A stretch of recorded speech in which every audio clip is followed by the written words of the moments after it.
House. I'm the former chair of the Department of Anthropology, and it is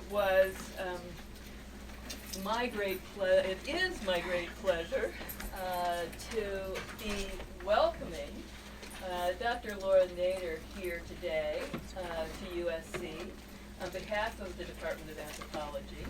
And it was last spring that my colleague, Dr. Allison Rentelm, had hatched the idea of trying to entice Dr. Nader to come down to USC to speak, but given exigencies of her schedule, of our schedules, we had to postpone the event until this fall. So we are delighted, as I said before, to welcome you here. And little did we know that the political situation in the Middle East would escalate to the degree that it has these past few weeks, making the topic of Dr. Nader's talk today, Culture and Respect, Dialogue Between the Middle East and the West, all the more timely and urgent. Before I turn the podium over to Dr. Nader and to Professor Rentelm first, I'd like to mention just a few of Professor Nader's many accomplishments in areas of expertise that have made her such an outstanding figure in the field of anthropology. Dr. Nader received her PhD in anthropology from Radcliffe College in 1961, and under the guidance of the eminent Harvard anthropologist Clyde Kluckholm. And at that time, Radcliffe, you may or may not know, was the female counterpart of Harvard before it merged with Harvard in 1999, excuse me. She conducted her dissertation research in Mexico among the Zapotec Indians, and this is where her lifelong interest in the ethnography of law, conflict, and dispute resolutions began. Leaving the East Coast, where she had grown up, Professor Nader moved to California in 1960 and has spent her academic career as a professor at UC Berkeley, where she had the distinction of being the first female anthropologist to be tenured in the Department of Anthropology at Berkeley. Quite a distinction. In addition to her research in Mexico, and actually I heard her just say she was the first female to be hired there, so she had to be hired first. In addition to her research in Mexico, where she had been a Latin American studies major in college, she also conducted field work in Lebanon and the United States, where she's focused on how central dogmas are made and how they work as controlling processes in law, energy, and science in particular. With over 280 publications, I'm just going to highlight two of the areas in which Dr. Nader has made important contributions to the field of anthropology. First, she's been a major contributor to the subfield of legal anthropology, developing the field in many areas of the anthropology of law through such important and now classic publications as The Ethnography of Law, Law in Culture and Society, The Disputing Process, Law in 10 Societies, and more recently, The Life of the Law and Plunder, When the Rule of Law is Illegal, a book that she co-authored with her colleague Hugo Mattei. But the work of Dr. Nader's that has personally had the most impact for me was a very early work, her 1969 article, Up the Anthropologist, Perspectives Gained from Studying Up, which was reprinted in 1972 in a volume by Del Hines that was, at least in my graduate school years, a very famous collection called Reinventing Anthropology. And although this article was controversial at the time, as it advocated a critical repatriation of anthropology, one that called for anthropologists to expand their focus and to include the study of the powerful as well as the disempowered. As a young graduate student, just starting in the study of anthropology at Columbia University, I took Professor Nader's work to heart. And rather than studying the local Shipibo Indians in the Amazonian lowlands of Peru, somewhat to the consternation of my professors, Alan Johnson and Robert Murphy, I spent a summer studying the American missionaries in the lowlands of Peru, known as the Wycliffe Bible translators, at their center there, Yarinacocha. And I also studied their compatriots in Lima, the Summer Institute of Linguistics, gaining insights into what appeared to me to be processes of neocolonialism and cultural transformation taking place under the guise of literacy training.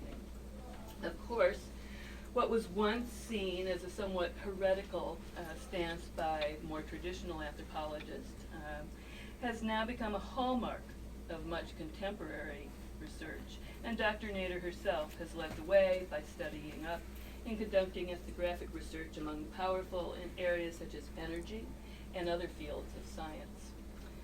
But today, we are pleased to have Dr. Nader giving us a preview of her most recent book. Here, I'll do a little plug for her. We have this information about her new book, which is titled, the title of her talk today, Culture and Dignity. And she is going to be talking about this important area of her research, the Middle East, and her insights into the complex relationships between the East and the West in the 21st century. And now I'm going to turn the floor over to my colleague, Dr. Alice. Thank you, Professor Fletcher. So on behalf of the Department of Political Science, I'd like to say what a great honor it is to have Professor Nader here. And I'd like to ask if everyone could please turn off anything that will make noise during the lecture, because we don't want to miss any of her brilliant insights. This is going to be tape recorded, and for people who aren't able to be here today. I'd like to thank our co-sponsors, the Middle East Studies Program and the Center for Law, History, and Culture, the Department of Political Science and the Department of Anthropology are the main sponsors of this event. I'd like to thank the new chairs, Dennis Chong and Gary Seaman, for sponsoring this event. Professor Nader is one of the most important law and society scholars in the world. She's a brilliant public intellectual who's contributed to many important debates about politics and morality. A most serious analyst of world affairs, her insights about cross-cultural justice are always compelling. And she has been on the faculty at Berkeley since 1960 and has been inspiring and a mentor to many of us who studied at Berkeley. There was a conference this past spring, March 8th, in honor of Professor Nader having taught at Berkeley for 50 years, and it was called Anthropology in the World Symposium. Speakers came from all over the world, Europe, Afghanistan, Washington, D.C., and it was an incredible event, a tribute to Professor Nader. She's taught as a visiting professor at Harvard Law School and Stanford Law School. She's lectured all over the world. She's an authority on Latin America and the Middle East, and you've heard about some of her anthropological studies. She's written hundreds of articles and numerous books, which have already been mentioned, although not all of them, just a selected list of them. She's received very major awards in the field of law and society. She's received the Calvin Prize for Outstanding Achievement from the Law and Society Association, and she's received the Radcliffe College Alumna Award and the Outstanding Achievement Award at the Society of Women Geographers, among some of these. She's a member of the American Academy of Arts and Sciences. Professor Nader takes a great interest in her students who teach in law and society and anthropology around the world. She cares a lot about our intellectual growth and our civic engagement. There are many of us who admire her. That's why we both wanted to introduce her. And we admire her for her forthright manner, her brilliant insights, and her humanitarianism. I think it's also worth mentioning that she's a role model for women. She married a physicist and had 3 children, and I think 6 grandchildren, so she's really incredible in every possible way. She's one of the most original minds in academia, and we're very honored, I'd like to say again, to have you here to speak to us today. Please give Professor Nader a very warm welcome to you.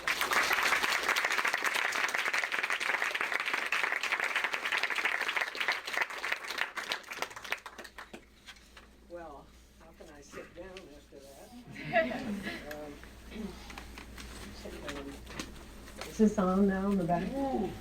Yeah, I just want to say it's an honor to be introduced by two women that I have great respect for. And I won't go any further on that, but I hope I have time and possibility of reciprocal introduction sometime in the near future. All right, I just want to say a few words and then I'll sit down. I want to start today by talking about not the book to begin with, but why anthropology. And I want to do that because I think this country, at this juncture, needs an anthropological perspective more than ever in American history.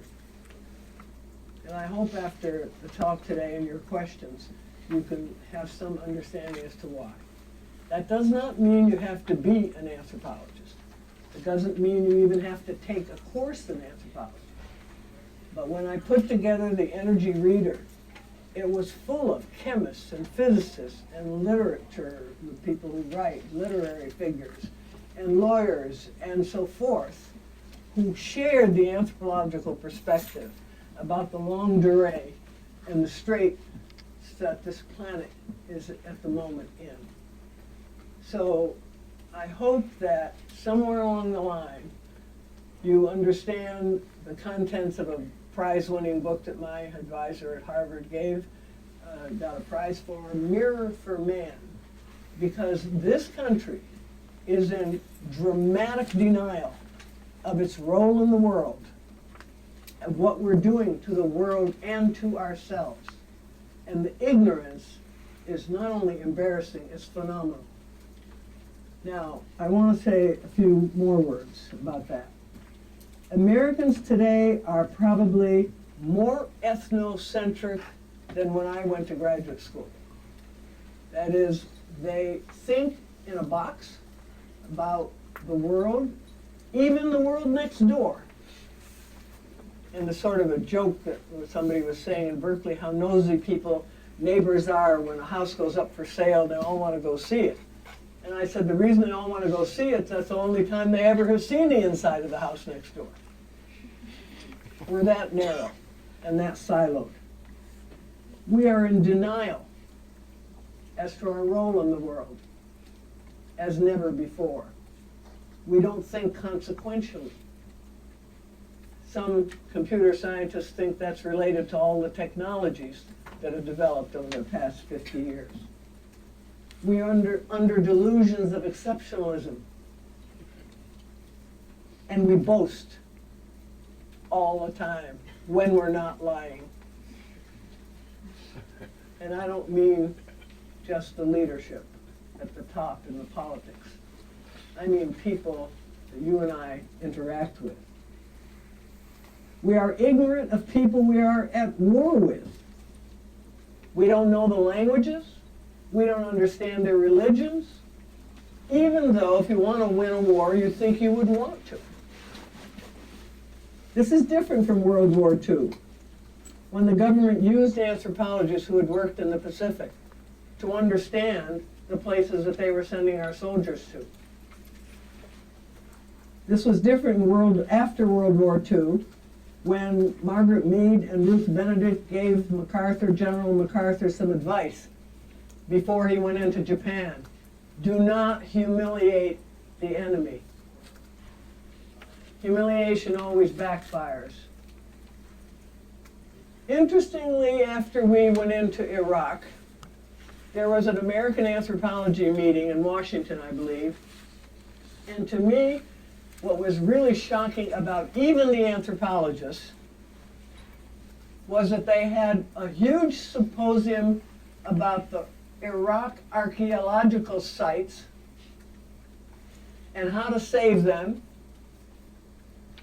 antiquities, and nothing about the living Iraqis. At that time, at that meeting, Bob and V.J. Furnia were present. She's no longer living. They were the single most important, knowledgeable anthropologists of Iraq in the whole country, and they were not even invited by the anthropologists to talk about Iraqi peoples. narrow to our detriment. Americans don't know that Baghdad was the Florence of the Middle East. They acted like the barbarians. Hulagaloo, Genghis Khan's grandson, who went marching into Baghdad and destroyed it just as we did. They refer to us as barbarians. Some of you who want to know the history of this should take a look at Robert Fisk's book, The War for Civilization, Conquest of the Middle East. Take a look at the chronology he has in the back, from the Crusades to the present, and you'll understand why he concludes that given what the West has done to the Middle East since the Crusades, it's amazing they have been as patient with us as they have been. The Crusades, they didn't start the wars. The Pope sent all these people in, barbarians. A wonderful book has been written from the point of view of the Arab historians who recorded the Crusades. They saw them as barbarians who had high technology, but barbarians nevertheless. They didn't understand the beginnings of medicine. That was a major critique. They chopped off a leg when they didn't need to, and so forth. And it's interesting because when I was doing fieldwork in Morocco, I've got similar sensibilities about what they felt in this regard. And when a bunch of Moroccan governors came to Berkeley and we were invited to the reception, I went around to talk to them, and they all were speaking French except one who was willing to speak Arabic. And I said to him, will you please explain to me why the Moroccan government is buying all these light water reactors from the French when they don't work anyways, which is why they're selling them to you, and when you don't have the infrastructure to take care of the light water reactors. And he kept saying things like, but these are the French, they understand it. He got so exasperated with me, he finally said, look, the French, they have no culture, no civilization, but they do understand technology. That's the view. They differentiate technology from civilization. We might think about that. So the book is a sorting out of some of these things. I did work in South Lebanon in 1961 in a little Shia Muslim village in South Lebanon, very poverty-stricken, tobacco-growing area. They were very hospitable to me, even though it was after the 1958 Marine landing and revolution semi-problematics that happened in Beirut. In fact, they asked me what my religion was, and I said I was Eastern Orthodox Christian, and they said, well, maybe you should say that you're a Muslim if they ask you. And I said, I'm not in the habit of lying. And that got around. They took me up the mosque, down the mosque. They showed me everything. They were very open with me. I couldn't go back because the Lebanese Civil War started soon after that. So I went to Morocco.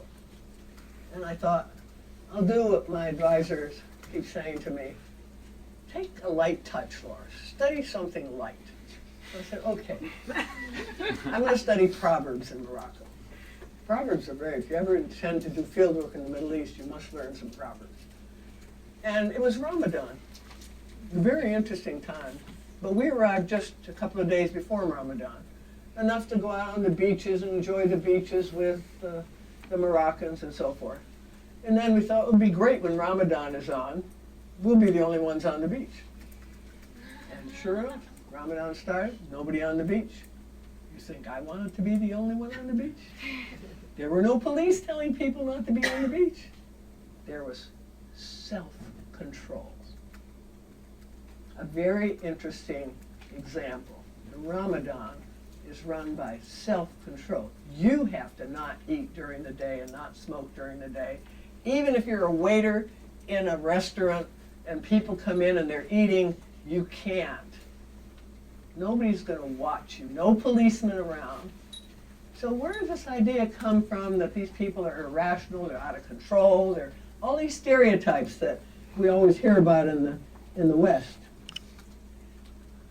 I began to notice that I noticed the stereotypes more and more, partly because I was teaching, and partly because, of course, I got them from students and from people I know.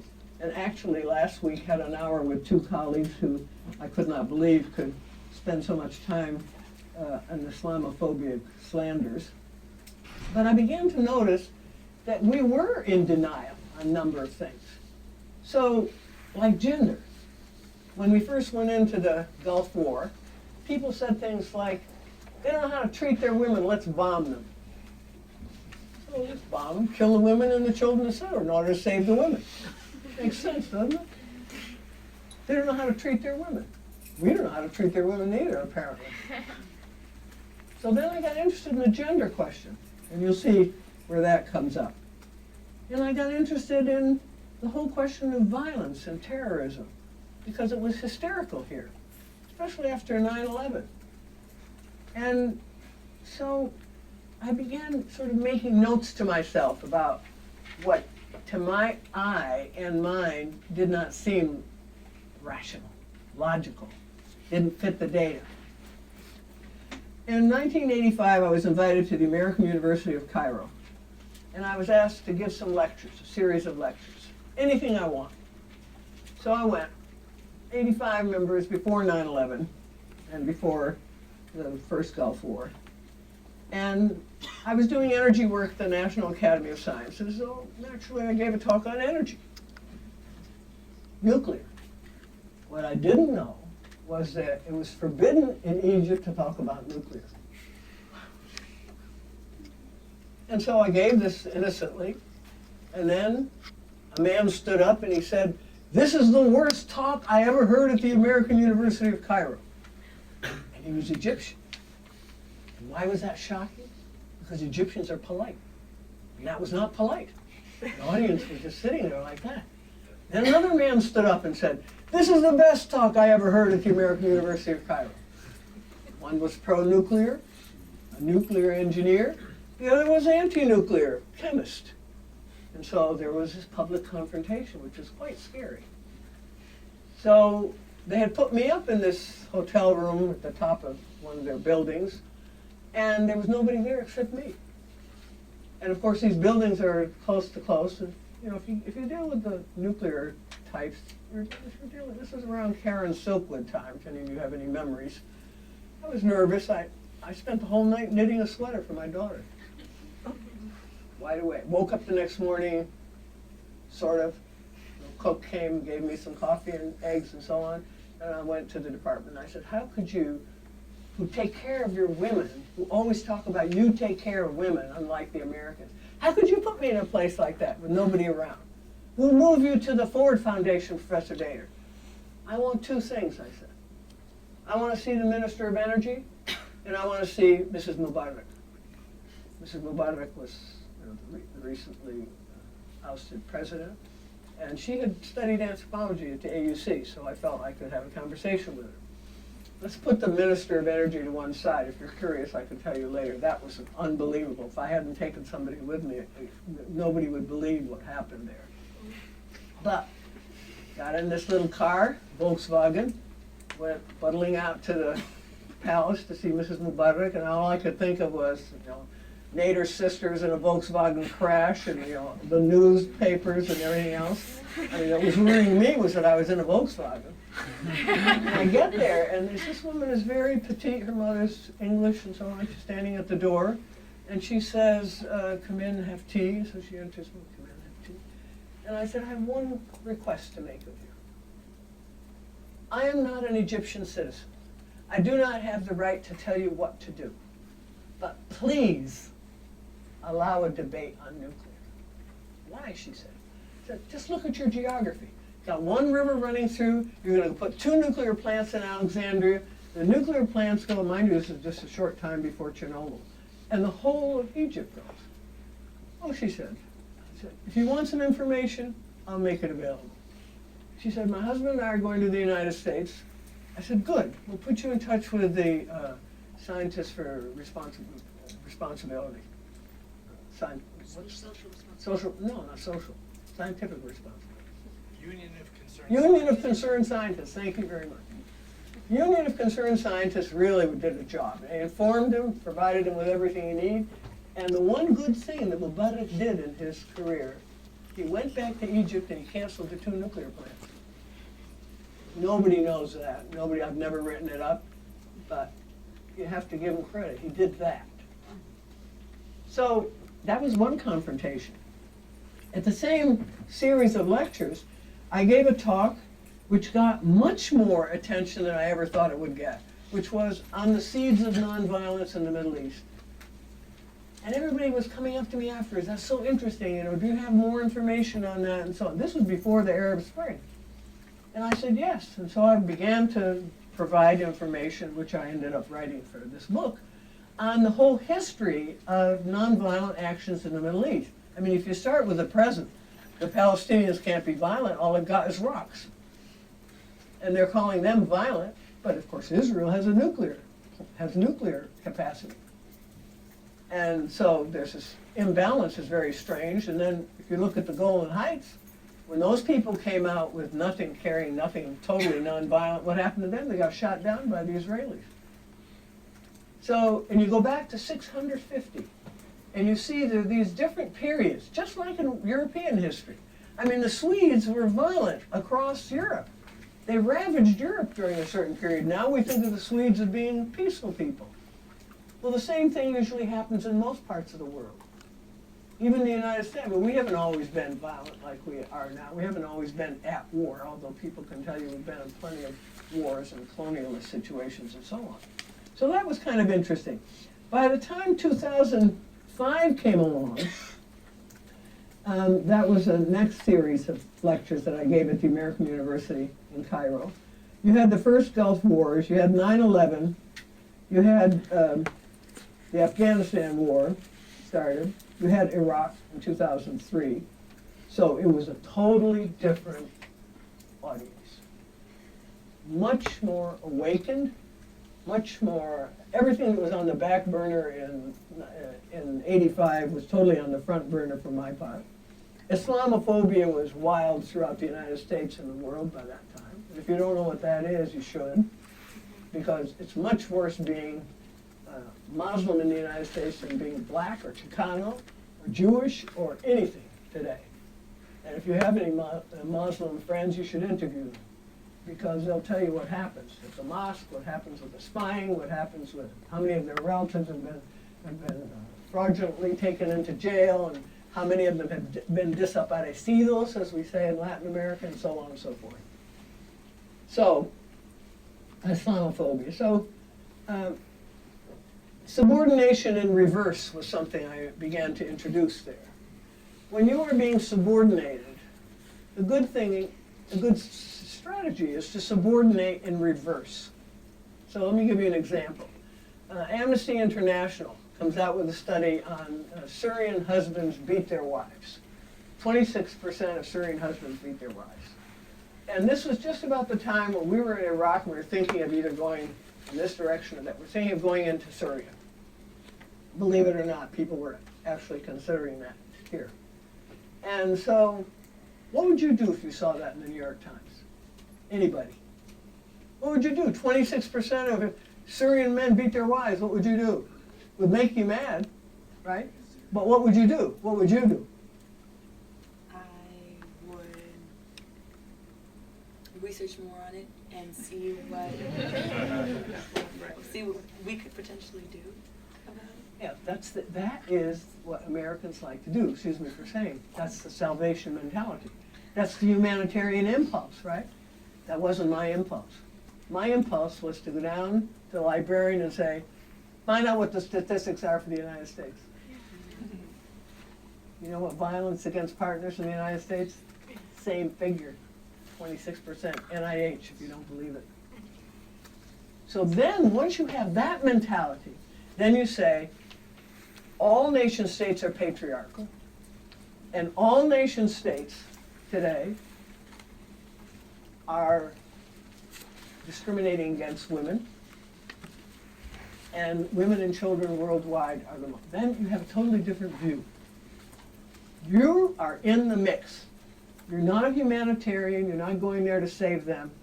You're going to improve the situation for women in general. Now, why the title Dignity? Culture and Dignity.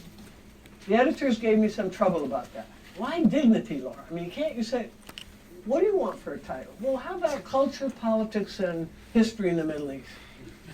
You know how boring that is? Apart from the fact that probably there are lots of books on culture, politics in the Middle East. Dignity is what everybody's talking about. Dignity was the Arab Spring. Dignity is what they're talking about in the United States, for goodness sake. All the people who lost their homes. The people that are in the streets in the United States, the homeless people. Dignity. They want some dignity. These are not handouts from the government they want. They want the government basically to give them what's owed to them.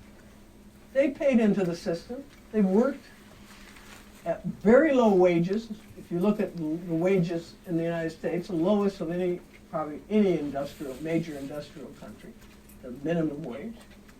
Percentage on his way out, by the way, has got a proposal to do something about that. So, dignity. So then came the next question. What do you think we should put on the cover? I said, something that shows culture and dignity. So they sent me something about camels and so on. I said, no, this is not about camels. And then they sent me two beautiful pictures of marketplaces. No. No camels, no marketplaces. We're talking about a civilization. A civilization. There is more than one in the world, extant. I hope you can name them. Because I'm doing another book called What the Rest Think of the West. It starts in Japan, China, India, Islam. Travelers to the West. So I asked one of my colleagues, husbands, who just finished a book on Islamic art, and he came up with this picture of the Umayyad Mosque. So I sent it to them, and I said, do what you want with it. Use it as a design, use it literally, do what you want with it. And they came up with this finally.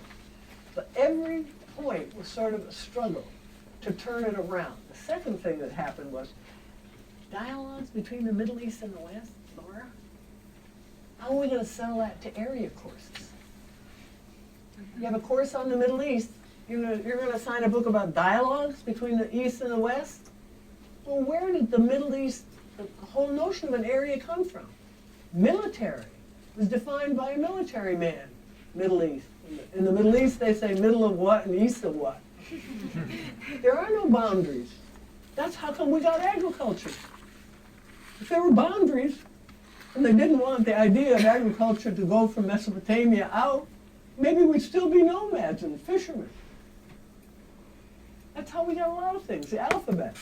There are no boundaries. There's no boundaries for pollution. As I say, from Canada to the U.S., why should there be boundaries on ideas? There are no boundaries. So when we talk about the expansion of the West around the world, we forget that there have been expansions all over. That is, they have expanded also and are still expanding. You look at the scientists from the Arab world, they're all over in chairs in Italy, in Germany, in England, in the United States. They're bringing us their talent here. It's not one way. So what you need here is a more world history view of what's going on. If you have a world history view, then you can write a book like David Graeber just wrote called 5,000 Years of Debt.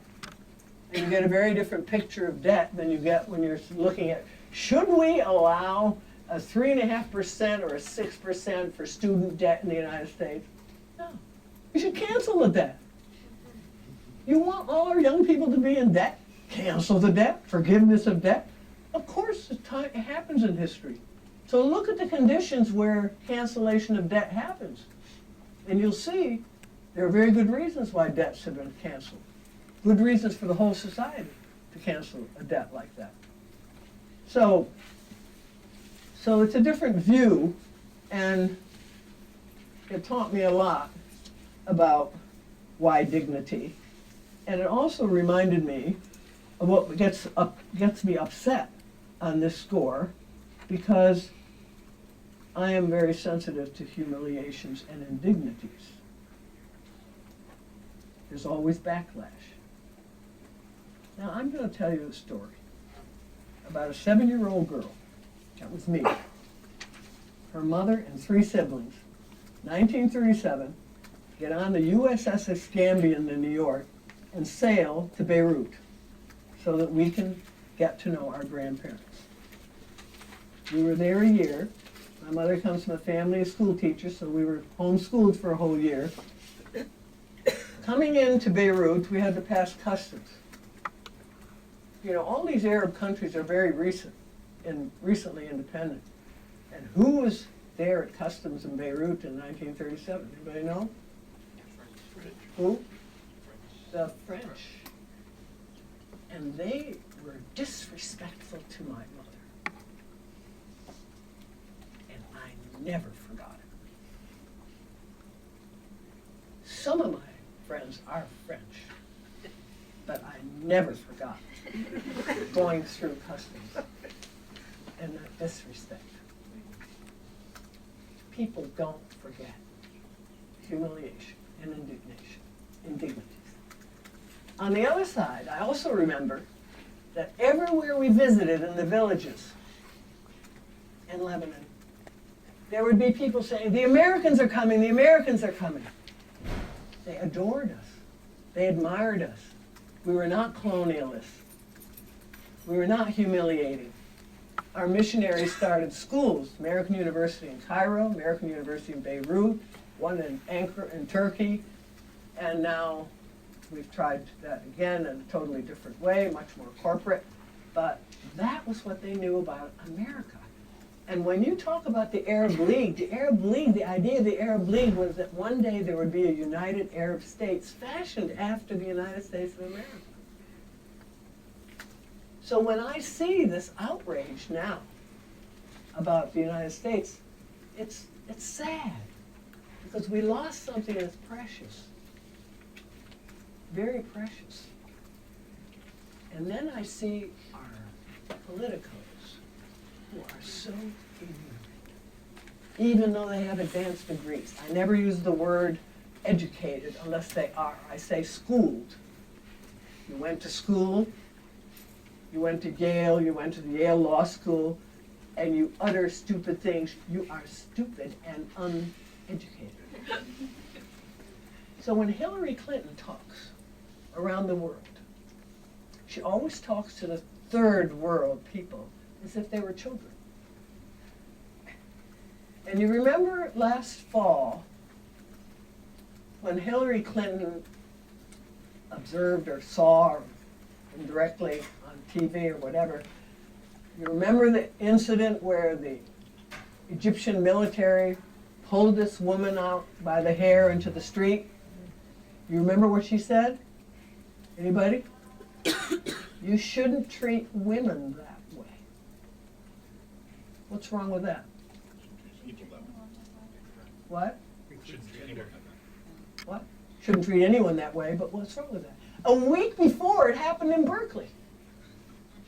A week before, there was a nonviolent protest in Berkeley, and the head of the Townsend Center, a professor, a woman, said to the police in order to calm them down, and by the way, the police at UC Berkeley and elsewhere in this state are trained by Israelis. Did you know that? And you don't train police as if they were military. Anyway, and she said, just go ahead and arrest me. And the policeman grabbed her by the hair, slung her by the hair to the next policeman. The next thing she knew, she was in a Berkeley jail. Her husband is a poet laureate. What happened in Egypt? 10,000 women marched in the streets to protest. What happened in Berkeley? 6 of us got together to try to develop a protest. Different response. Humiliating. Every time Hillary, whom I knew on the Carnegie Council on Children, opens her mouth, I'm mortified. They are not children. There are contemporary peers. There must be mutual respect. Colin Powell's no better when he was speaking at the Commonwealth Club. So when these people open their mouths, when they start talking about Gaddafi during the NATO, I was very alone on that among my friends. Of course you want Gaddafi to get out, Laura. Come on, he's a dictator, he's cruel to his people and blah, blah, blah. Yes, he is, all those things. And then you listen to a Libyan say, get rid of Gaddafi, we have 50 more. So now they got 50 Gaddafis. London Review of Books wrote an article titled, Did Gaddafi Have to Go? No, Gaddafi did not have to go. They were already agreeing on certain things and so on. So why did Gaddafi go? Why was that such a big deal? What happened? What do you think it's about? Anybody? Oil. Swept up in the wider Arab Revolution. What? Swept up in the wider Arab Spring. He said oil. Do we have somebody new that we want? Do we have somebody new that we want? Oil. Resource wars that are fantasized as if they were not resource wars. Democracy, we want to bring democracy. My father used to say, if you want to spread democracy, you have to be one. Think about that. Every time I go through all that stuff at the airport, I always go up to the guy who's in charge and I say, I remember when we were a democracy. Do you? The only time I ever got an answer was in Hartford, Connecticut. When he said, you mean Homeland Security? I said, yes, and more.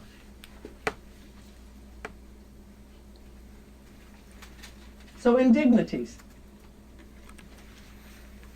Allison and I went to a conference in Brussels about immigration to Europe, by which they mean Islamic immigration to Europe. And it was an experience.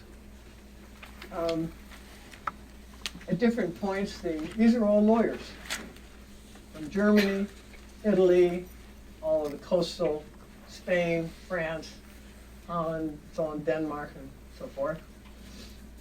And there would be these eruptions. We will not tolerate in Europe. Well, I thought, but you tolerate mistresses in Europe. Mitterrand. Mistress was at his funeral along with his wife. If you take a second wife in Islam, or a third, or whatever, you are legally responsible for her. So there are rules. If you're polygynous, there are rules. I'm not saying I think it's a good idea, bad idea. Who's boasting? We will not tolerate. In the first place, who can afford it? In the Shia village that I studied in South Lebanon, there was one case of plural marriage. There was a guy whose brother had died and he married the wife.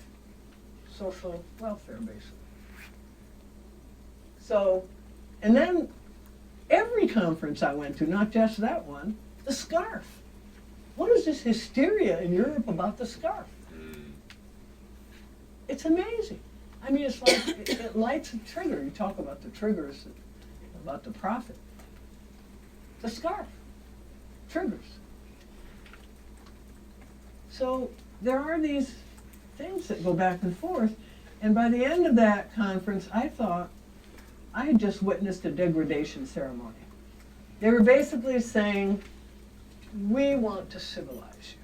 That's what the West always says, suggesting it is civilized. We want to help you. They all say that. There was a 3-day drama at the Berkeley Rep not too long ago. The first day was the British in Afghanistan. We have come to help you.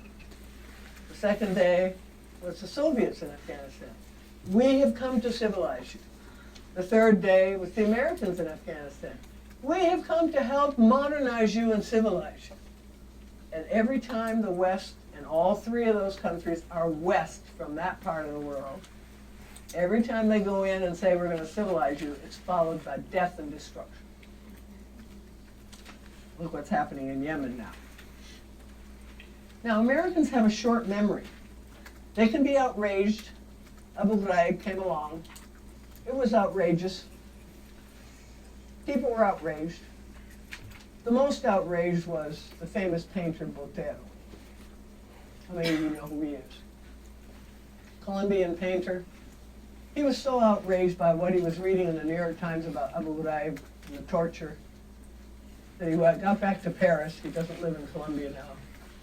And he spent the next X months doing an exhibit on Abu Ghraib, torture victims. And then he wanted to show it in the United States. No art museum would take it. In the whole United States, no art museum would take it. So, some very talented professors at Berkeley, the Middle and Central America, the Latin America Center, and a very attentive librarian decided to put it in the library. So Botero was invited. He didn't know anything about all this stuff that was going on in Berkeley, fighting back and forth, you know what have you. They thought it was disgusting. It's disgusting. Don't participate in it.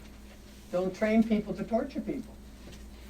People came by the droves to see this. And they said things like, we're inured to photographs, but not to these paintings. He was so touched by what happened at Berkeley and the participants and so forth. He gave us this multi-million-dollar collection with the understanding that a few of the paintings would be shown every year, which they're not. They put them in storage. So every year, some of us, I called the provost and I said, you know, there are people coming from Chile, they want to see this exhibit and they don't know where to see it. Do you know where this stuff is? Oh, Laura, you ask an interesting question about it. Let me see what I can do about it. Oh, they're in storage and such. We'll see whether we can get them out of storage. The former president of Chile wanted to see them. So what they did was they took some out and they sent them to Chile, to be shown in Chile, not in the United States. Talk about indignities and hypocrisy. When Ahmadinejad was invited to come to speak at Columbia, Lee Bollinger, the president, who should have known better, introduced him by insulting him. You should hear it. It was all in the New York Times, word for word. And I used some of that in the book. Now, why? And so Ahmadinejad gets up. In the first place, if you don't understand the languages, you know this better than most, usually the translations are all screwed up. And then they get played around, like push Israel into the sea. It's not the translation that should have been. There's an article written about that, actually.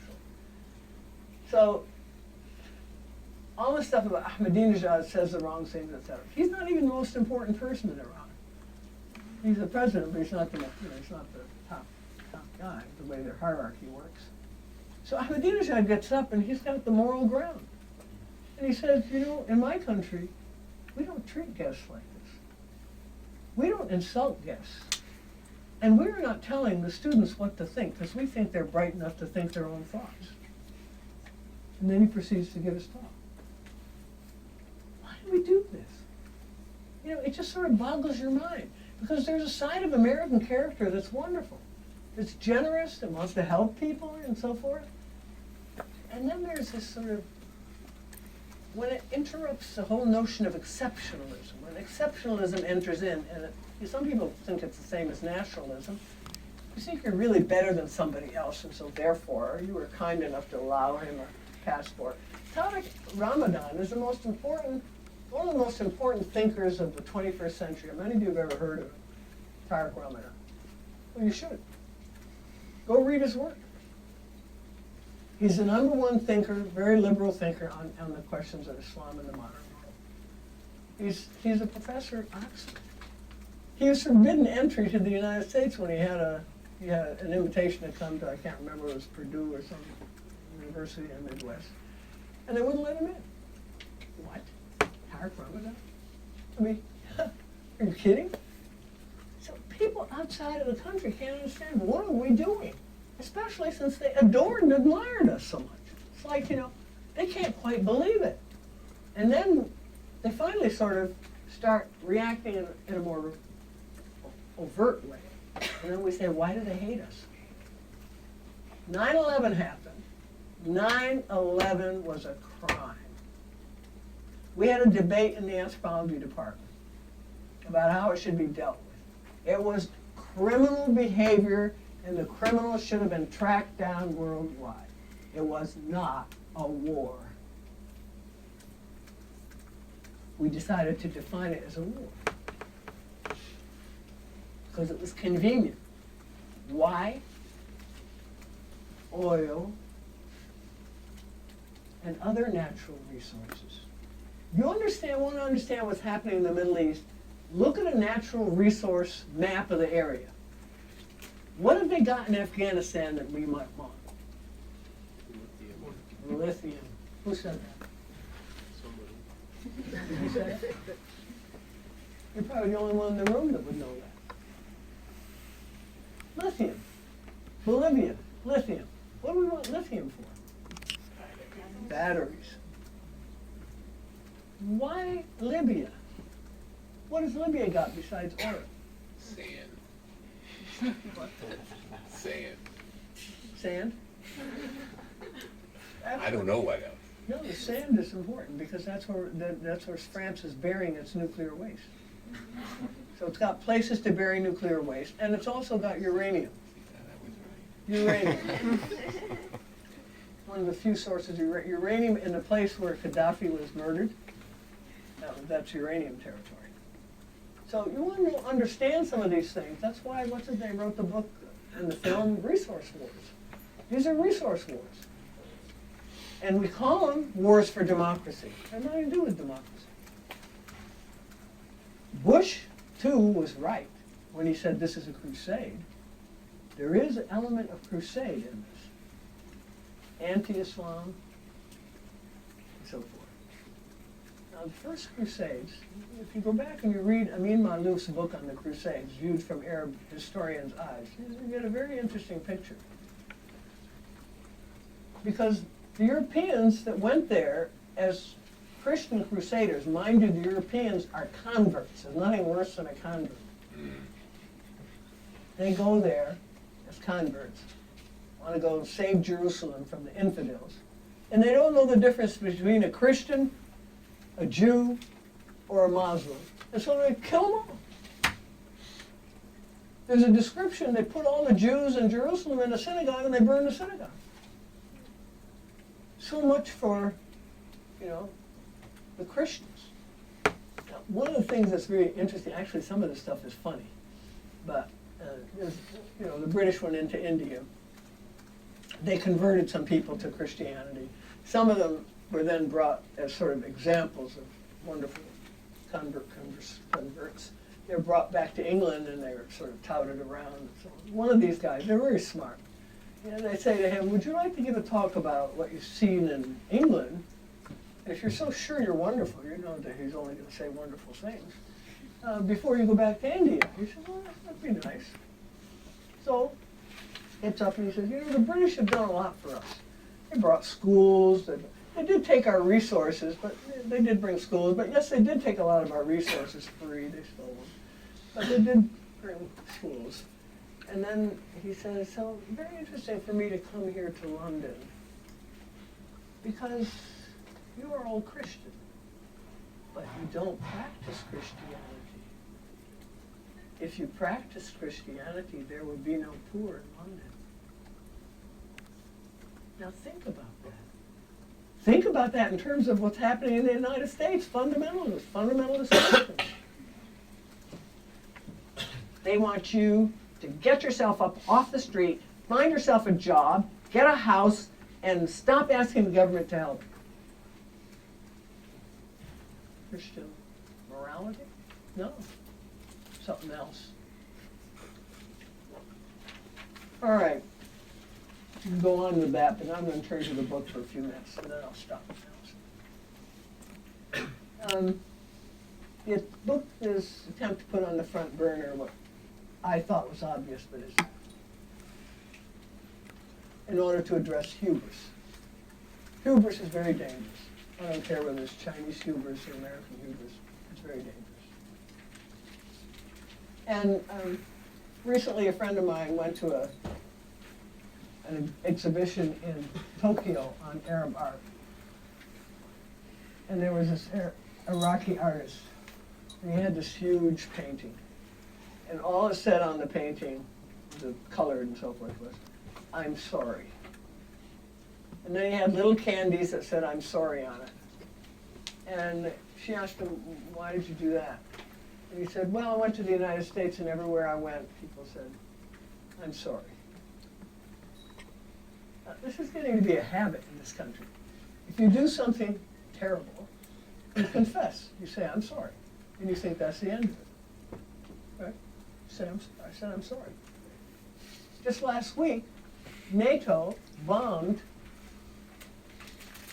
some they thought were Taliban, but they were mothers and their daughters who were collecting wood. They killed them. And the NATO chief said to the Afghanis, "I'm sorry. We didn't do it on purpose. Oh, the drones killed all these collateral damage. We don't mean to kill those people. We're sorry."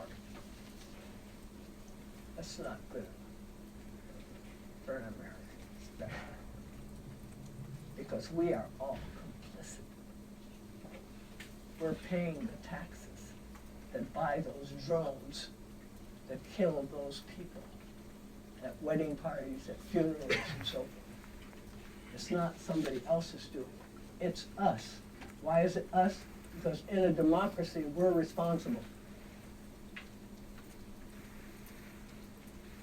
I start my book with a story of a man who in 1829 was asked by Muhammad Ali in Egypt to be the head of a 26 group of students that are going to be sent to France to learn who these French people are, because Napoleon had conquered for a few years, 1798 had conquered Egypt, and all of a sudden they found themselves again before these barbarians, shooting and killing and so forth, and they hadn't ever done anything to them or anything. This was outside coming in.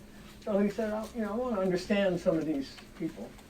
And so he sends a man named Rafi al-Tahtawi to France with this other people, and they're all going to school, and he studies translation, interestingly. So he understands. You study translation, you understand there's no such thing as a real translation. I mean, there's a lot of stuff that goes on. But anyway, and al-Tahtawi uses both the objective and the subject. So he gets to Marseille and he says, these women here, they wear sleeveless dresses. Our women don't wear sleeveless dresses. They wear sleeveless dresses. And they sleep on stilts. Because you sleep on the floor, on a futon. And then you see Marseille, they're sleeping in beds. They sleep on stilts.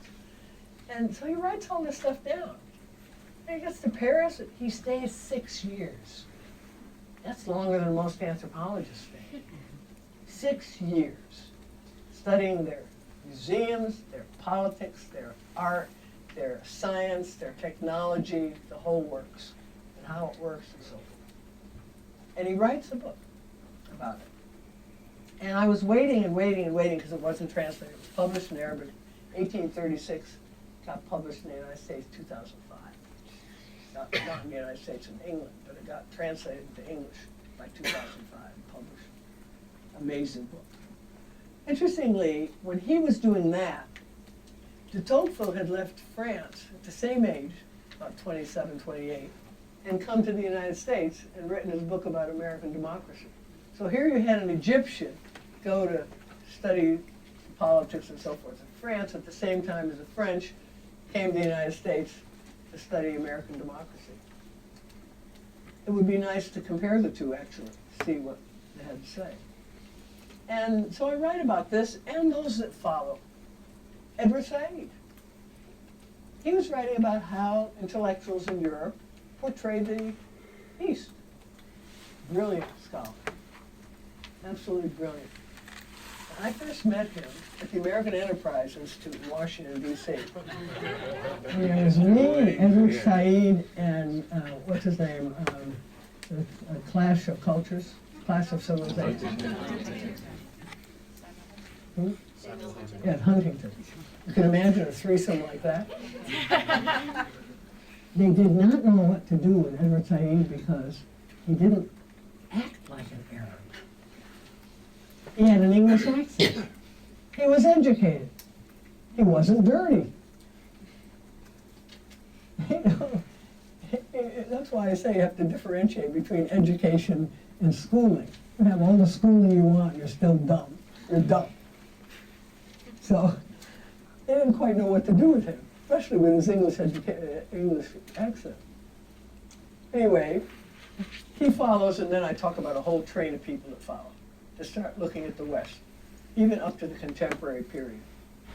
And I had a student who came from Lebanon during the Civil War, she was sent by her parents with her brother to a French school in the mountains so they don't get killed. And the French school, of course, wants to teach them French. So kids are supposed to get up every morning and say, bonjour. And she refused. She would say it in Arabic. How exciting. And they said, you have to say bonjour. No. 9 years old. They kicked her out of school for not saying bonjour. So she goes back to Beirut, and she gets homeschooled by all of her relatives. One is a physicist, one is a linguist, one is a historian, one is a whatever. They all train her and so forth. And then she goes to AUB, gets her BA, she's homeschooled. And then she comes to Berkeley to get her MA, her PhD in education. She gets to the School of Education in Berkeley, and the women start saying to her, you know, my son, when you get your degree, you ought to go back there and liberate those Islamic women. She's Sunni. And she said, and you think you are liberated? They said, well, we don't have arranged marriage. She said, in my family, the parents arranged the marriage. In your country, the corporation arranged the marriage. And she had a whole series of those. But she could answer. She had the retort. And that was interesting. Because being at the AUB, she could see both sides. She's one of the most, she wrote a brilliant thesis, absolutely brilliant thesis. And I think if I weren't on her committee, it might not have passed. Why might not it have passed? I thought it was too contentious. Too contentious. Is it right or is it wrong or is it badly thought out or whatever? We mean too contentious. Well, she's too serious. But this stuff is serious. So she was talking about saving the, what do they call it, I forget the title. Bush had this program on the hearts and minds of Muslims or something. Well, any of you know that?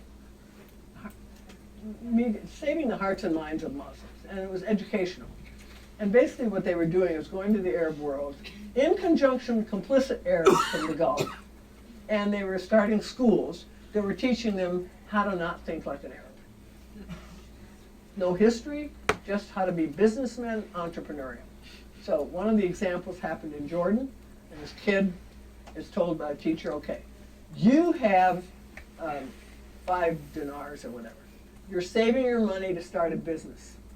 And there's a fire, and it burns the house next door. And your neighbor asks you for a loan of your money that you've been saving for your business.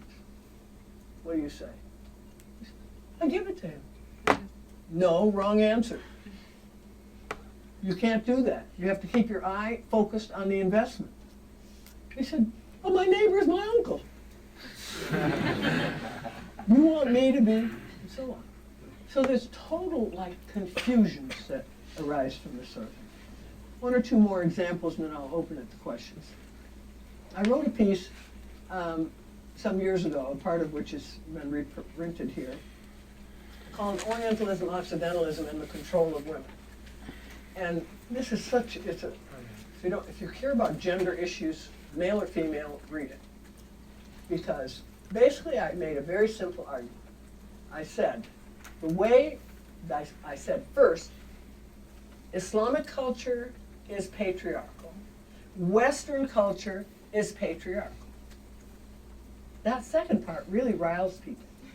We're patriarchal. All I have to do is look at the Congress. Look who's in charge, right? So, given, how do we control the women in both cultures? The Muslim mullah on the TV in Cairo says, be a good Muslim woman, otherwise you'll end up like those Western women. You know what the rape rate is in the United States? You know what, a woman can't even keep her own name when she gets married in the United States? You know, and then he just recites all the stuff that the gender researchers have done in this country. Back. You know what we do? You think it's bad in the United States? Just because the highest rape rate ever in American history in dormitories is contemporary? You think that's bad? You want it really bad. You want to be like the Muslim women? They have honor killings. They have this. They have that. So each culture points the finger to the other one. You think it's bad here? You ought to go there. But they say the same thing. So if you are a Muslim woman, no, if you're a Mexican woman married to a Muslim man living in Dallas, Texas, which is a case, you're in trouble. Because you've got Mexican patriarchy, American patriarchy, and Egyptian patriarchy to deal with, and you don't have any friends. Your women friends, your backups. So cosmopolitan areas have a really hard time. Couldn't get it published in the United States. They said, why don't you talk about American women or talk about Muslim women? And I tried 2 different journals, and they say things like, Laura Nader, this is very too journalistic. If they don't want to turn something, they say it's journalistic or it's whatever they want to say. But I knew I had an idea. I sent it to Belgium, and they took it immediately. Once it was published, and everybody started to quote it. So all over French Canada especially. French Canadians understood because they've got one kind of patriarchy, and the English have another kind of patriarchy up there. So, you know, it helps people understand what's going on. Now this issue is very deep, and do not think it's just about gender. Because Levi-Strauss used to talk about the place of women and so forth as the way in which we negotiate relationships between groups. And what's interesting in the case of in the present day is that it's used as propaganda unbelievably successfully. You can get women at the American Anthropology Association really, let's save the Afghani women. Go to war. Even an anthropologist. Nobody wins Afghanistan. I said that before we went in. I'll say it again. Afghanistan will not be conquered. We may blow it up. We will never conquer the Afghanis. And there are lots of reasons for this. We want a centralized government, because that's what nation states should have. They are the most successful decentralized country the world has ever seen. Decentralized. Because look at the geography. I mean, look at the geography. If it wasn't decentralized, how are they going to control all these tribal groups? And it was said by a guy that's now head of the Carnegie Corporation, name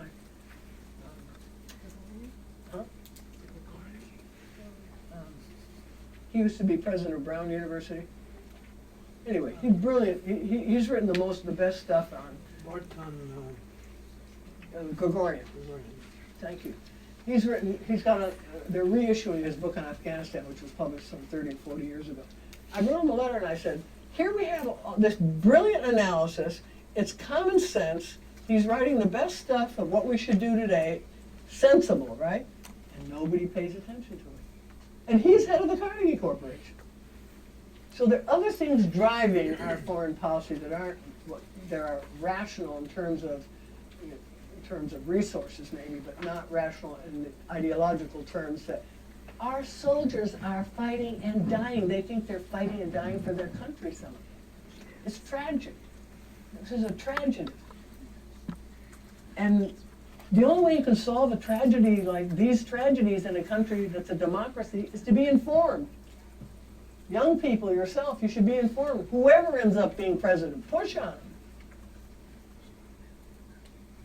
And I had another experience like this. Unresolved human rights, I call it, the hypocrisy of our age. Human rights.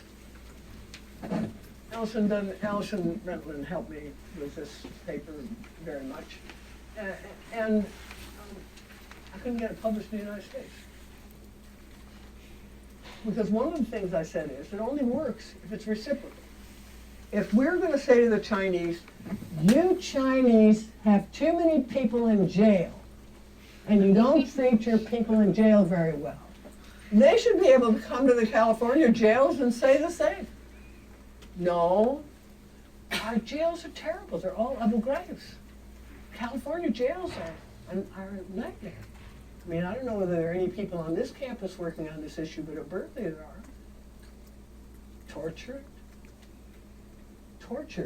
You know how many people are in solitary confinement? You know what happens to people's brains when they're in solitary confinement? So anyway, that wasn't immediately accepted in Brazil. So what's going on? Other things have been accepted of mine in Italy. And I will end so we can have a few questions, but I just would like to say that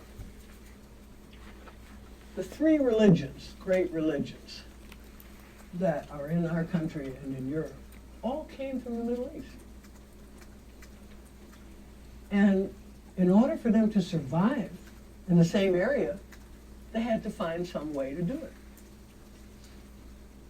And the way they did it was coexist, mutual respect.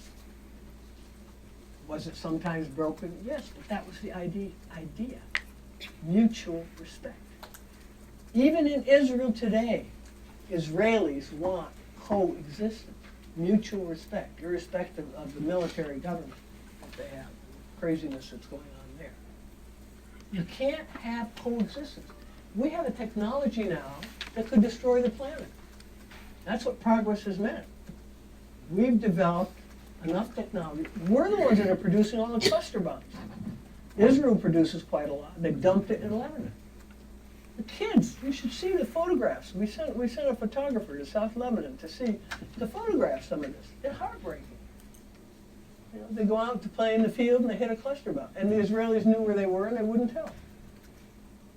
Should be illegal. We haven't signed off on not having cluster bombs. So it really doesn't matter where you start with any of these issues, as long as you start somewhere where you care and you contribute. If not as ethnographers, as citizens, because you're complicit. I'm going to stop there and let you ask me questions.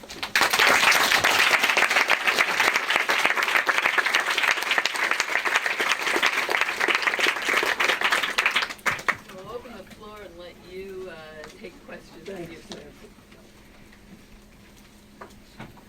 Yep.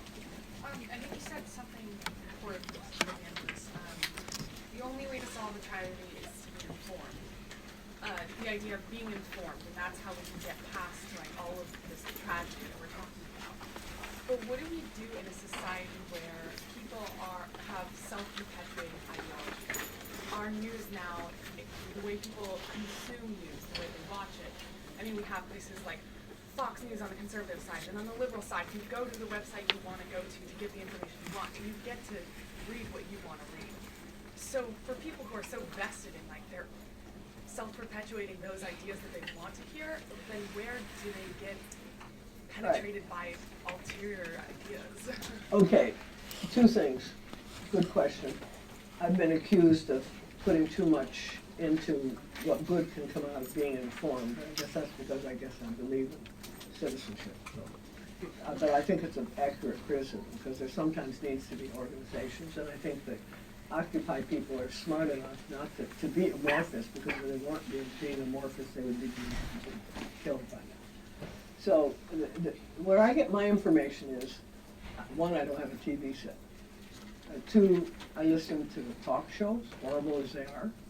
I listen to NPR, horrible as that is sometimes. And I listen to Amy Goodman, which is good and bad sometimes. But I get foreign news. Very important to get foreign news. and I have Canadian cousins who inform me what's going on and so on. So you have to get your information from a variety of sources. And then you have to talk to people you disagree with. That's the first assignment I give my students. Go out and talk to somebody you disagree with, because we always talk to people that we agree with, because we don't want to get into a fight and so on. But what is very helpful, actually, kids like it a lot, because in the first place, you sharpen your argument, if nothing else.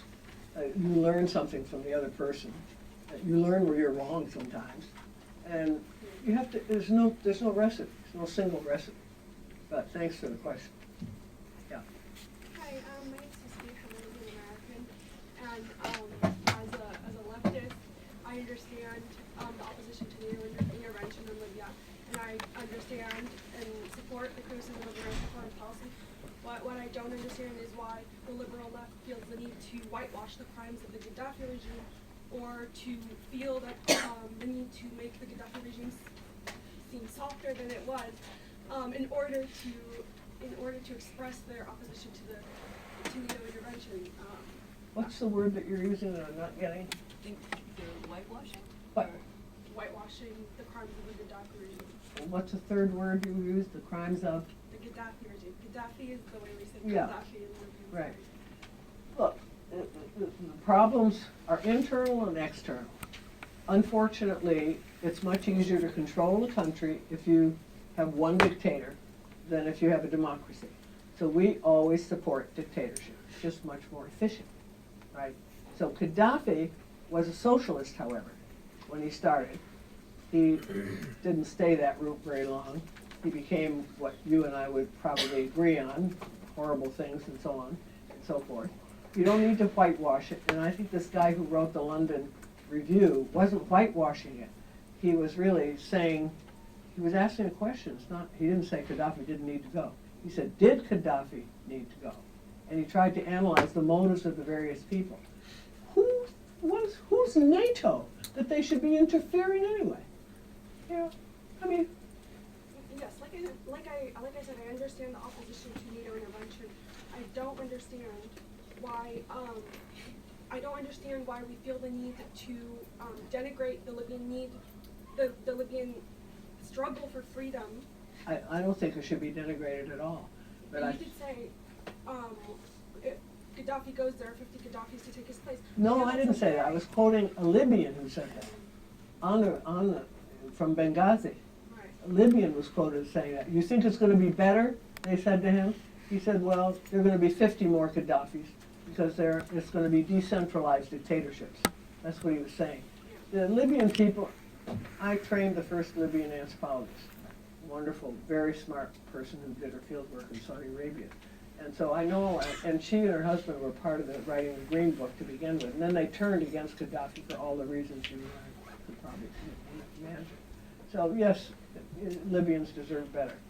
And I don't know where we're going to get some smart person who's going to figure out how to do that, but it's going to have to be bottom up. It's going to have to happen there.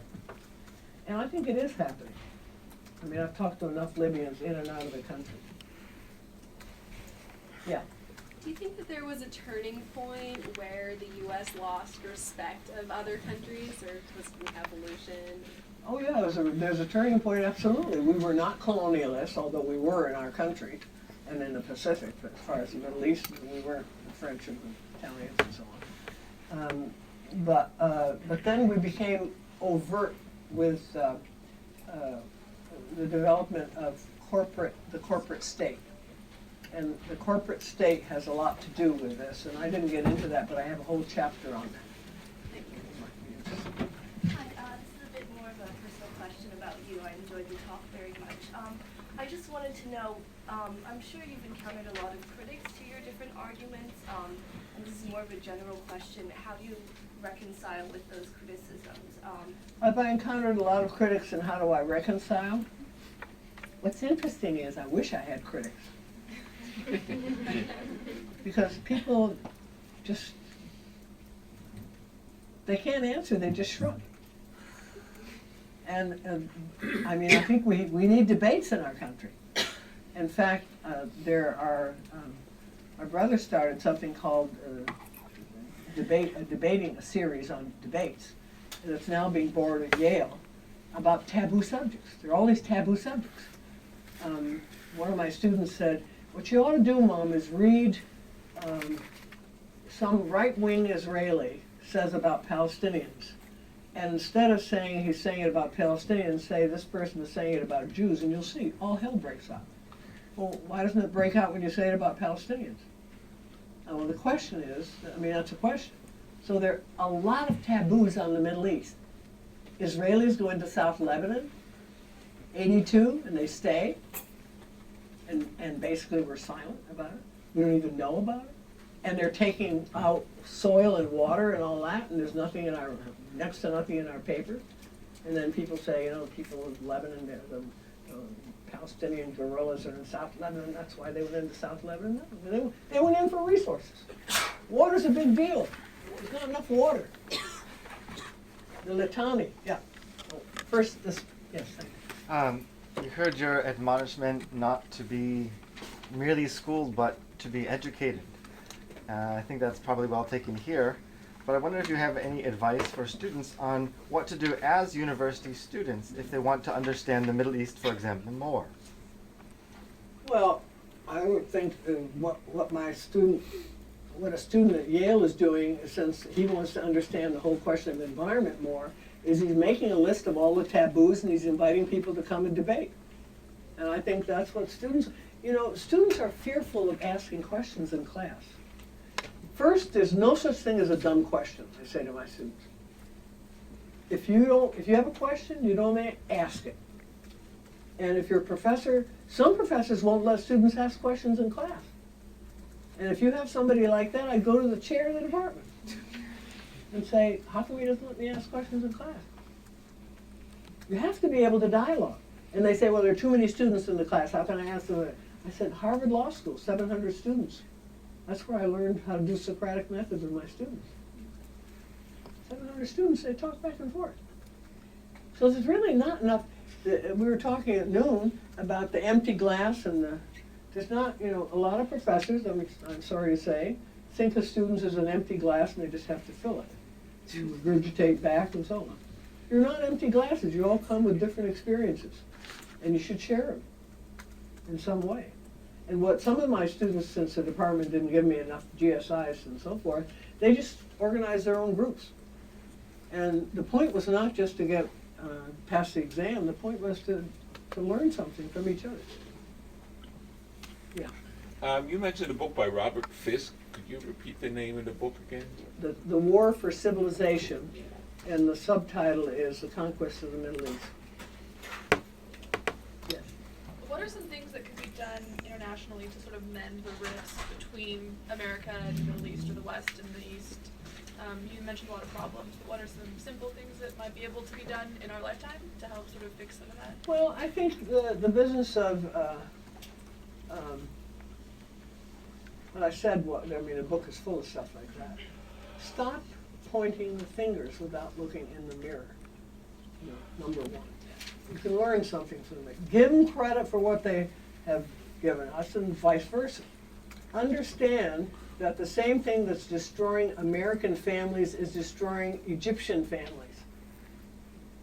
The generation gap now is worldwide and it's technological. It doesn't matter whether it's Korea or Japan or China or the US. And the technology has a lot to do with that. And don't think that you're going to go save them. Ask them to come and save us. And again, if you want to spread democracy, you got to be one. Insist that we be one. You can't have drone wars like we're doing, killing all these people in Yemen and Pakistan and Somalia and so on, and think it's not going to come back at it. Drones are cheap. Survival. I was in a class the other day, and a student said, we were talking about Abu Ghraib and torture, and a student said that they would not be willing to sacrifice what they believed were like the democratic principles of like a fair trial and human respect for the chance of getting a minute piece of information that might tell you about an impending terrorist attack. And the entire class like recoiled in horror at this statement, and the professor said, you know, I think that you're a very intelligent student, but you know, you're never going to make it in politics. I hope you aren't planning to make it in politics. And I think that is a very big problem with this country that, like, and excuse me if I offend anyone in this room, but it seems to me that a lot of politicians aren't actually thinking about, like, preserving democracy and preserving human rights and all of these things that we're supposed to be interested in. And I was curious what you thought. The most important thing about torture is that it doesn't work. There have been study after study after study that shows you don't get the information you want by torturing people. So why are we doing it?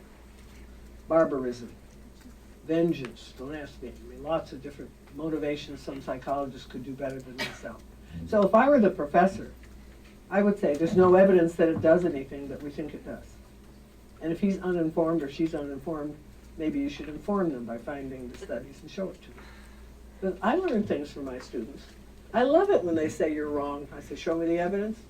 Come with the evidence the next day, and so on. You learn something you didn't know before. Faculty are very defensive sometimes. I'm just curious what you think about, like, these ideals that we want to promote to keep our country from making these horrific mistakes. Like, how do those actually infiltrate the upper echelons of politics? Because it doesn't seem like they make it there. Well, you're never going to, the unfortunate truth is we're not going to be able to do much until we have state, federal paid for elections. It's all money now. They're bought. Money in politics. That's why 45 million people didn't vote in 2010, they voted in 2008. 2008, I mean, unfortunately, Barack Obama sort of, he rode a wave. Young people really thought that he would do something. He promised what he couldn't deliver, and they didn't push on him. They just voted for him, and then they left him for the dogs. Now let me tell you, the dogs. And so he takes part of that responsibility, but everybody who voted for him, I didn't vote for him. I didn't vote Republican either, I voted for my brother. That was then. Okay, anybody else? Yes. You mentioned earlier something about the conference that you attended in Brussels on immigration and the Muslims there and the integration, how that has largely failed. And I read an article from Francis Fukuyama about that very issue where he's warning the American people not to step into the same footsteps as the European government has when it comes to integration of the Muslims or Muslim immigrants. So I was just wondering, in light of, 9/11 and now the most recent events in Benghazi and Cairo, what can we do to help people understand not to be afraid of Islam or, the religion, because you kept saying Islamophobia, and I think that's a big issue. Look, right there's now. Islam and there's political Islam. There's Judaism and there's political Judaism. They're not the same thing. I mean, and so I think first you really have to make those distinctions. People who use religion for political purposes, I don't care what the religion is, I would be certainly suspicious of it. But when you have instability, you're going to have migration. The reasons Mexicans come here is because of NAFTA and such rules, because all the Zapotec people are all they're in LA or Alaska. Why? Because they import corn now to the area of the world where corn was made. Now we've got in Somalia, you've got all this upheaval that is partly, about the oil and so on, lots of things, and all the Somalis are now going to Yemen. And so Yemen is just dying with all these, doesn't matter they're the same religion, they don't know what to do with these poor people they're pouring in. So we've got instability. And I don't believe in fast change. I think there's something that they use to describe what's going on in the Middle East and the rest of the world as disharmonic modernization, disharmonic westernization. And I think it has to do with the speed with which things enter sometimes. There's too much. So, why was I saying that? We were on the topic of what to do about Integrating Muslim. integrating. I grew up in a town that was half Catholic and half Protestant.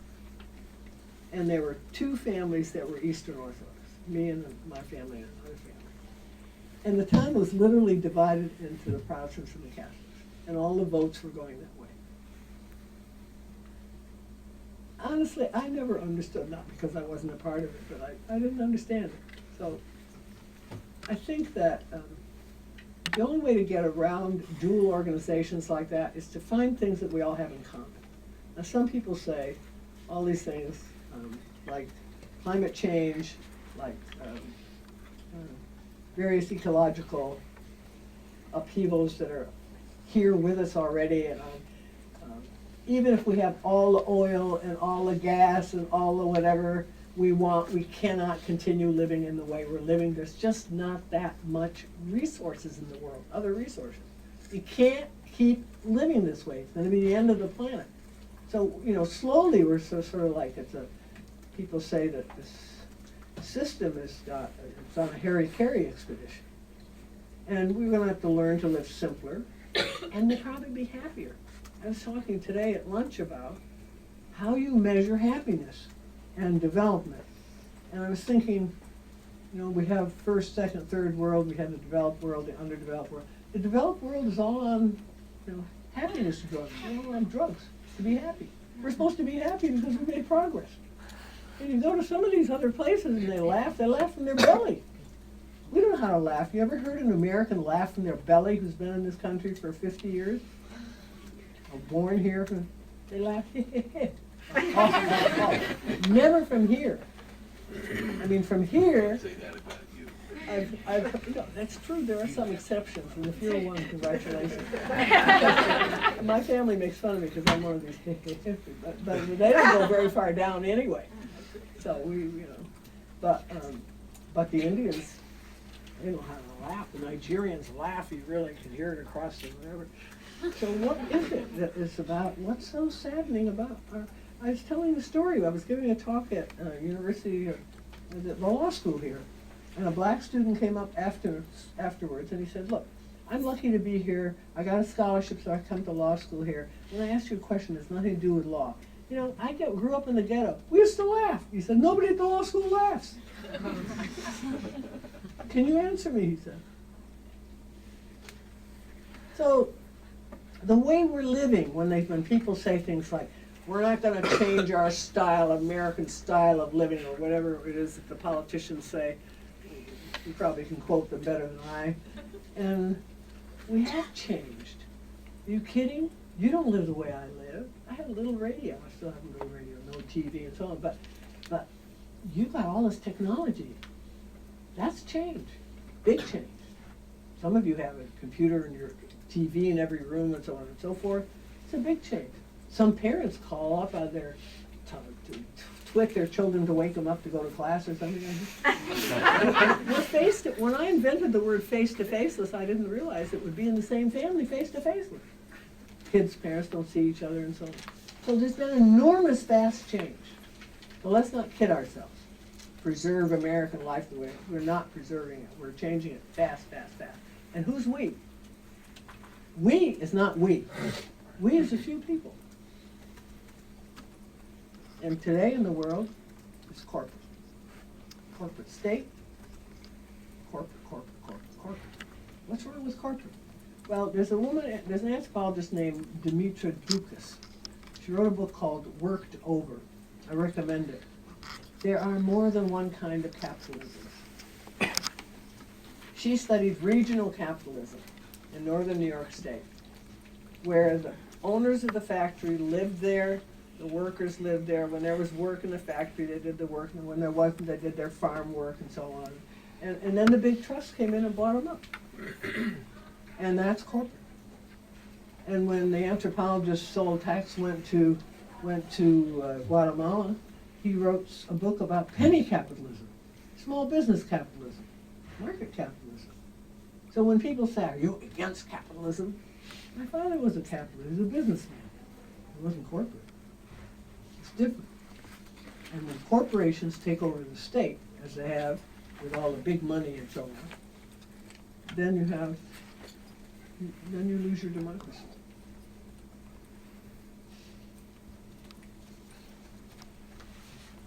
Yeah. One last question.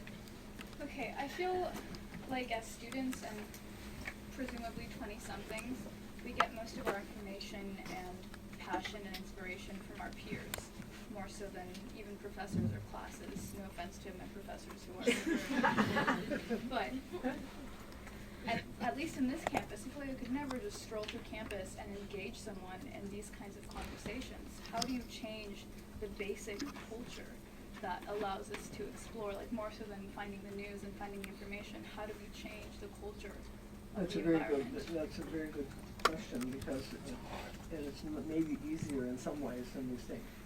The first advice I give students is go talk to somebody older than you. And I tell them, go talk to someone you don't agree with. Then get in the habit of asking questions. So I was telling the story, I think, to Paul earlier. I had a dinner party with a bunch of physicists about 2 months ago, and they're all the same age. So it's not just you who talk at the same age. We're generation gapped in our country, literally. So they're pretty boring. Right? So when I get bored, I start asking questions. So I looked at this famous guy, the physicist, and I said to him, what do you think physics would be in the next 10 years? He said, gosh, I had never thought of that question. I never thought about it. So then the physicist next to him says, more machines, bigger machines. And then the first guy says, yeah, and more people to run the machines. And then the wife says, sounds like you want a factory up there. And then we get into, and then the famous physicist sitting next to me, who's Art Rosenfeld, he does work in, white roofs and conservation and all that. He looks at me kind of puzzled because he wants to know sort of where I'm going. And I said, Art, there's nothing wrong with science, it's the way it's organized. And then we had a conversation. But people are boring for the most part. I went to the airport today with 2 young girls. Idiots. Idiots. It's all gossip. Then I get on, we're waiting for the second airplane because they canceled the airplane I was on. Men talk, a woman and a man talk their business, but they're talking gossip. And I wonder have you seen him, and do you know that he and she, and I wonder what their motive is and so on. Nobody talks about anything. Americans are boring conversationalists. Ask any European, they'll tell you that. And I have foreign friends, and they say, what a relief to talk to you, or whatever. So if you don't know, if it's boring, ask them a question. Where do you think that skirt where you bought was made, and are you into this stuff about minimum wage, or look at minimum wage and I say, you should see what they say about my students, they make fun of me. But then they all think they get the group, and they share what happens when they do this. So, young people have so much to give, I cannot tell you. You have to ask. So I asked, I teach this course on energy. When I first taught it, I got a room for 45 students. And I walk in, and there are 265 students. Nobody thought there'd be that much interest in energy. Why not? It's on the news all the time. Why wouldn't it be, right? More than any other course on campus on energy. More than the physicists and the blah, blah, blah. Guys who are doing technical stuff. It's called Energy and Culture and Society. Students got so excited. 3 women decided they'd do a paper, and they didn't do it for credit. I said, we used to have a tram system here. And I showed them a film how the GM and the oil companies got together and they got rid of all the trams and so on in the country, actually, one way or another. And Berkeley had a tram system 2 years before I got there. They went and dug up, actually I should have brought it. I'll send you a copy, show it to your class. They did the 6-minute film. They did the history of the tram system. They called it I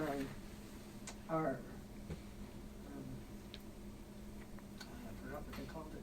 It's very clever. And they did the history, and they brought the whole thing up to date in 6 minutes.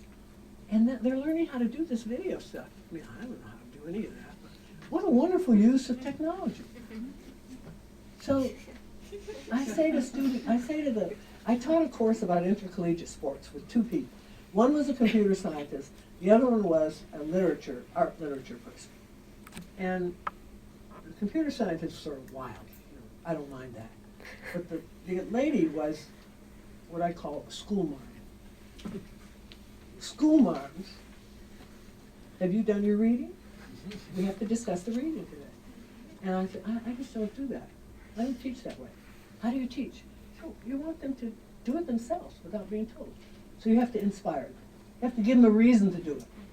Or try and get them to articulate a reason. Why are you in college anyway?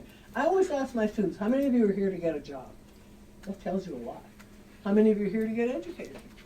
It's a different story. I used to get nobody saying they're here to get, well, it sort of goes, since I've been teaching for 52 years, it goes this way. But now, there aren't any jobs. So they say, more and more, they say they're here to get an education. Why would you go to college to get a job? You go to a trade school. Okay, now college has become a trade school. Look what you've got out here. If college is a trade school, I mean, you might as well really learn a trade. You're learning things that aren't much of a trade. You know, you can't get a job with it. So people are saying, maybe I don't want to go to college.